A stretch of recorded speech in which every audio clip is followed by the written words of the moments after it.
goal with this activity is to really work the abs, and you're going to loosen up the hips and the trunk. Here's what you're going to do. Get yourself a box. You're going to start with like an elevated plank position. So for that, I'm going to have my forearms on the box.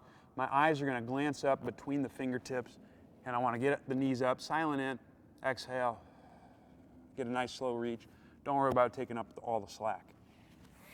Now, here's where it's going to get tricky.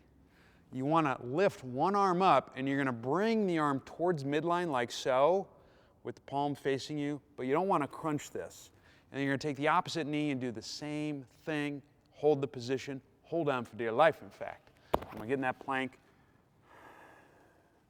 Knees up. Let's give it a go. Hold. Breathe it out. Make sure you don't sag.